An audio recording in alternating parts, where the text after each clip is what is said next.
the union and the teachers aren't necessarily the same, right? I think the union can influence the teachers when they're feeding them a lot of like propaganda and this and that. But I really do feel like teachers like see this as an opportunity to kind of like have some control. I've always um, critiqued the compliance based nature of school.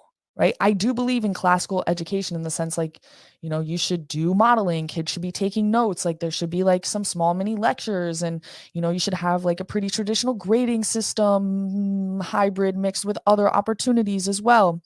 But there's like a weird compliance based thing where a lot of times in a lot of classrooms, it just becomes about power and control. And you'll see teachers do like some really awful things to kids for like, and there's not really a lot of purpose in that. Um, it's beyond just reprimanding a kid or your typical um, classroom management.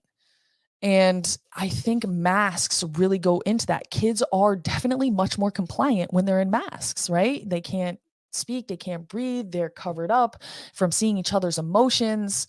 And yeah, nobody wants to get yelled at for taking their mask on and off all day. But I just want to give a really big shout out and highlight this thread right here put out by this teacher talking about masks. And it's like a 8 or 9 tweet thread. I'm gonna go through it because she makes really great salient points it's very comprehensive in all the ways that masks are destructive to learning. So she says, I can't in good conscience listen to leaders tell us mask mandates will remain to ensure parents have confidence. I'm done playing. And like, honestly, this is where I've been for over a year. This is where I've been since they closed down the schools. And I couldn't believe that more educators were not speaking up, right? Okay, I get health and safety, but what we do is essential. School is an essential service for so many kids, whether it's because they have an unstable home situation or they have a lot of siblings, they don't have access to internet.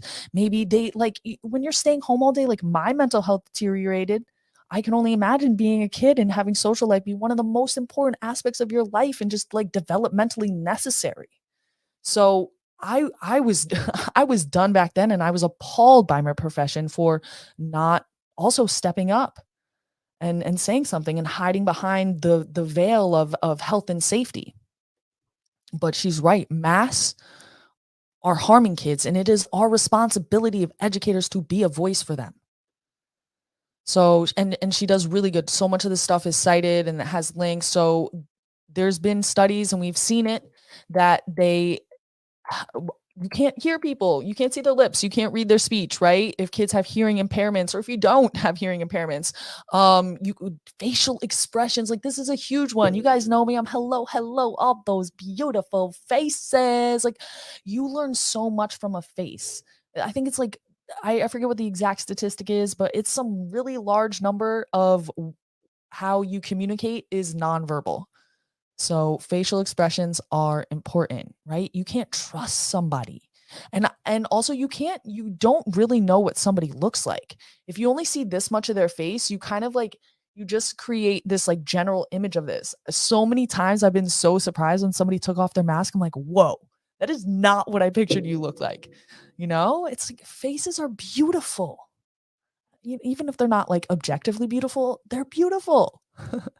um and then she hones in on the hearing impaired kids. This is a really like people don't talk about them, but if we want to talk about equity and inclusion, this is huge. And now we're having more kids that are going to be in this category because guess what? If you can't see lips, you can't hear letter sounds properly, you are not going to develop your speech properly. And if you can't see facial expressions, that's a big thing with autism, right? You can't read facial expressions, you don't know what they mean. Like we know these things. And just the depression, right? Like you lose yourself behind this mask. So many kids who I've spoken to, nobody really cares to ask them. But if you do ask them, they will tell you. And I know some kids will say, "Oh, it helps my social anxiety," but I think that's an addiction, right? If it helps your social anxiety to hide your face more, that's probably an issue. And we should figure out like that is an expression of your anxiety, not helping your anxiety, in my opinion. I'm not, a psychiatrist. Um, and then also like face perceptions. It says children have about a 20% impairment rate for recognizing mask faces compared to 15% for adults. So basically, like, you can't identify somebody. I have this trouble too. Like, I've gone places and people are masked and I'm like, oh, that's you, So if you don't know people, again, you can't trust people, right? Imagine not seeing your teacher smile or rarely seeing them smile, your friends at school. How are you supposed to make new friends? And then let's talk about the academics, right? We've got kids who are off track to learn to read. And of course, it follows that typical education gap, which we care so much about fighting, unless it's the health and safety, because, reading doesn't have anything to do with your health and safety and well being in life, apparently. But we're losing kids here. And I am optimistic. I'm hopeful that we can help kids get back. And there's, phonics is becoming more in vogue again. But some kids, we're going to lose more kids than we should be losing. And just, schools are not hubs of transmission. We've had schools open. Schools have been open around the world. So we're supposed to be educators. We're supposed to be using logic, fact, reason, data-driven analysis, and yet we're operating off of irrational fears, right? And of course, political influences. And as I was saying before, children have been treated as an afterthought. Their mental well-being is suffering as a result. And again, we have research that confirms this, and yet we still continue to hold them as prisoners. We still continue to forcibly mask them in school, even though there is zero evidence that shows any statistically significant improvement or, mitigation of COVID. It's ridiculous, and it is anti-intellectual, right? I'm a public school teacher. I was, I guess. And the kids aren't okay. I knew this last year. And when we look at history, I was a history teacher. I knew this. I told people, and I got called racist. I got called anti-Semitic. I got called sexist. I got called dumb. I got called every single name in the book. And yet, it's unfortunately unfolding. Like, I hope I'm wrong. I hope I'm sitting here and I'm wrong. And then this is my favorite part. Because like I said, people, they get offended when you say these types of things. It is hard, especially as a teacher. Good thing I've never cared what really anybody said about me. I used to be the class disruption. Got sent to the principal's office, though, so we changed it up to TeachingLiberty. She's not here to make friends, right? She's here doing her job, and that's always what I did. I did my job. And people didn't always like me, but they respected me, and they knew I was a damn good teacher, and they will tell you. They will tell you, I don't really like that Stephanie girl in this way and that way or whatever. She doesn't know how to talk to her coworkers or this, but she's a good teacher, and she's there for the kids, so that's what this is about. We have to stop caring so much what people think. Like I said, it's manufactured consent anyways. It's not real. Not that many people think that. Twitter, the algorithm will send people after you.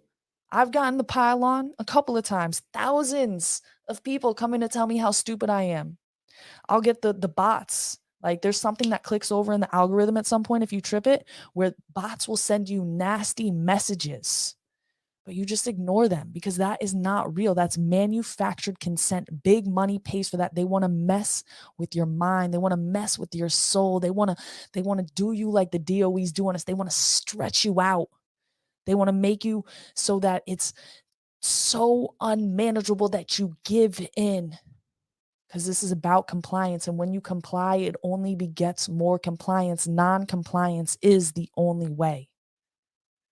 So ask yourself, what can I do today to be more peacefully non-compliant? What can I do today to do just a little bit more? Am I tracking the bills going through the House and Senate floor? Am I building a website for my local area? Am I linking in with a group that already exists? What am I doing?